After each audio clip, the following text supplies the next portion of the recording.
ಬೆಳಗಾವಿ ವಕೀಲ ಸಂಘದ ಇಲೆಕ್ಷನು ಇವತ್ತು ಚುನಾವಣೆ ಮತದಾನ ನಡೀತಾ ಇದೆ. ಆ ಮತದಾನದ ನಡೆಯುವ ಕಾರ್ಯಕ್ರಮದಲ್ಲಿ ನಾನು ಅಧ್ಯಕ್ಷವಾಗಿ ಚನ್ನಬಸಪ್ಪ ಬಸವಣ್ಣಪ್ಪ ಬಾಗೇವಾಡಿ ಆಗಿ ಪ್ರೆಸಿಡೆಂಟ್ ಅಧ್ಯಕ್ಷ ಸ್ಥಾನಕ್ಕೆ ಸ್ಪರ್ಧಿಸ್ತಾ ಇದ್ದೀನಿ.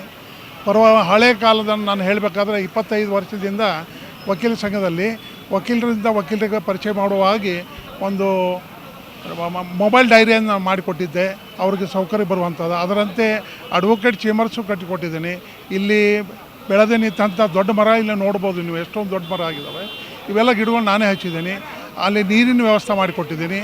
ಆಮೇಲೆ ಟಾಯ್ಲೆಟ್ಸ್ ಕಟ್ಟಿಸ್ಕೊಟ್ಟಿದ್ದೀನಿ. ಇನ್ನು ಬರುವಂಥ ದಿನ ಇನ್ನೂ ಸಾಕಷ್ಟು ವಕೀಲರಲ್ಲಿ ಸುಧಾರಣೆ ಮತ್ತು ಅಸೋಸಿಯೇಷನ್ದಲ್ಲಿ ಸುಧಾರಣೆ, ಆಮೇಲೆ ಅಸೋಸಿಯೇಷನ್ದ ಬಾರ್ ಅಸೋಸಿಯೇಷನ್ದ ಬಯಲಾದಲ್ಲಿ ಸುಧಾರಣೆ ತರಬೇಕು.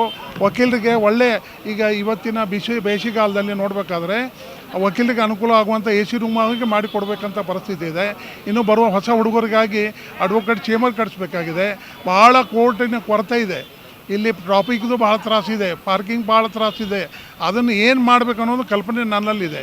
ಆದ ಕಾರಣ ಬೆಳಬರೋ ದಿನಗಳಲ್ಲಿ ವಕೀಲರಿಗಾಗಿ ಇನ್ನೂ ಉತ್ತಮ ಕೆಲಸ ಮಾಡಿ ತೋರಿಸ್ತೀನಿ ಅನ್ನುವಂಥದ್ದು ಮಾಡ್ತೀನಿ ಅಂತ ಹೇಳುವಂಥ ಮಾತನ್ನು ನಾನು ಹೇಳ್ತೀನಿ.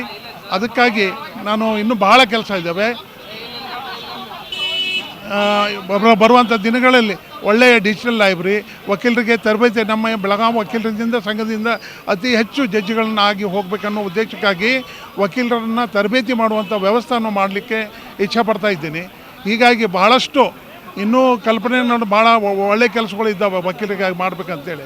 ಆ ಕನಸನ್ನು ಇಟ್ಕೊಂಡು ನಾನು ಇವತ್ತು ಪ್ರಯತ್ನ ಮಾಡ್ತಾ ಇದ್ದೀನಿ. ವಕೀಲ ಸಂಘದ ಅಧ್ಯಕ್ಷಗಾಗಿ ಹೋರಾಡ್ತಾ ಇದ್ದೀನಿ. ನಾನು ಯಾವುದೂ ಗಿಂಚ ಕೊಡದೆ ನಾನು ಮಾಡಿದಂಥ ಇಡೀ ರಾಜ್ಯದಲ್ಲಿಯೂ ಪ್ರಚಾರ ಮಾಡಿದ್ದೀನಿ. ಅಲ್ಲಿ ಬರೀ ಗುಲಾಬಿ ಹೂ ಕೊಟ್ಟು ಪ್ರಚಾರ ಮಾಡಿದೆ.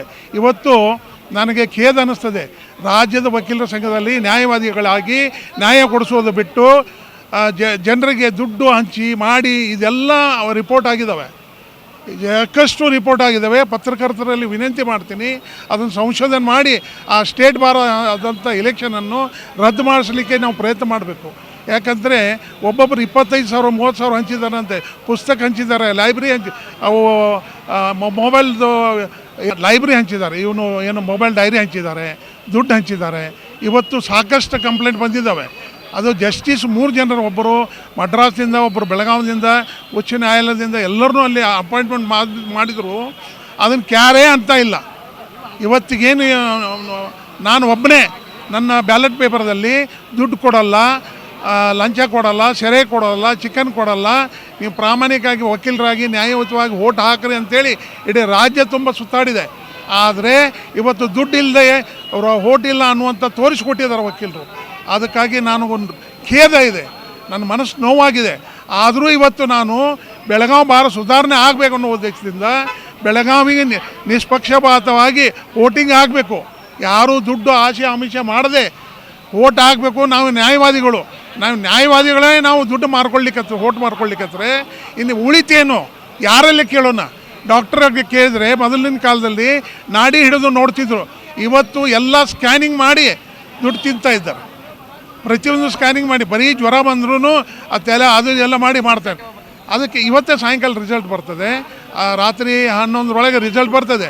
ಬಟ್ ಪರಿಣಾಮ ನೀವೇ ನೋಡಿ, ಇವತ್ತು ಇಲ್ಲಿ ನಿಂತವರು 3 ಜನ ದುಡ್ಡು ಹಂಚ್ತಾ ಇದ್ದಾರೆ. ಅದೇ ನೋವು ನನಗೆ. ಅದಕ್ಕೆ ನನಗೆ ನೋವಾಗ್ತಾಯಿದೆ. ಅದಕ್ಕೆ ದಯವಿಟ್ಟು ಇನ್ನು ಬರೋ ದಿನಗಳಲ್ಲಿ ಹೊಸ ವಕೀಲರಿಗೆ ಬರಲಿಲ್ಲ ಕೈ ಮುಗಿದು ಕೇಳ್ತೀನಿ, ಕಾಲು ಬೀಳ್ತೀನಿ. ನೀವು ಹಣ ಕೊಟ್ಟು ಮಾರ್ಕೋಬೇಡ್ರಿ, ಹಣಕ್ಕಾಗಿ ಓಟ್ ಮಾರ್ಕೋಬೇಡ್ರಿ. ನೀವು ತಾಯಿ ತಂದೆ ಅಂತ ಮಾರ್ಕೊಂಡಂಗೆ ಆಗ್ತದೆ. ದಯವಿಟ್ಟು ಬರೋ ದಿವಸಗಳಲ್ಲಿ ವಕೀಲರು ನಾವು ಶುದ್ಧವಾಗಿ ಆಗಿರಬೇಕು. ನಾವು ಯಾವ ರೀತಿಯಾಗಿ ನಾವು ಕೆಲಸ ಮಾಡಬೇಕು. ನಾವು ದೇಶಕ್ಕಾಗಿ ಪ್ರಥಮ ಕಾಲದಲ್ಲಿ ಮಹಾತ್ಮ ಗಾಂಧೀಜಿಯವ್ರನ್ನ ಹಿಡ್ಕೊಂಡು, ಅಂಬೇಡ್ಕರ್ರನ್ನು ಹಿಡ್ಕೊಂಡು ಅವರು ವಕೀಲರಿದ್ದರು. ಅವರು ನ್ಯಾಯಕ್ಕಾಗಿ ಹೋರಾಡಿ ಇವತ್ತಿಗೆ ದೇಶ ಸ್ವಾತಂತ್ರ್ಯ ಕಟ್ಟಿದ್ದಾರೆ. ಈಗಿನ ವಕೀಲರು ಸ್ವಾತಂತ್ರ್ಯ ಕಳೀಲಿಕ್ಕಾಗಿ ಬೆನ್ನತ್ತಿದ್ದಾರೆ.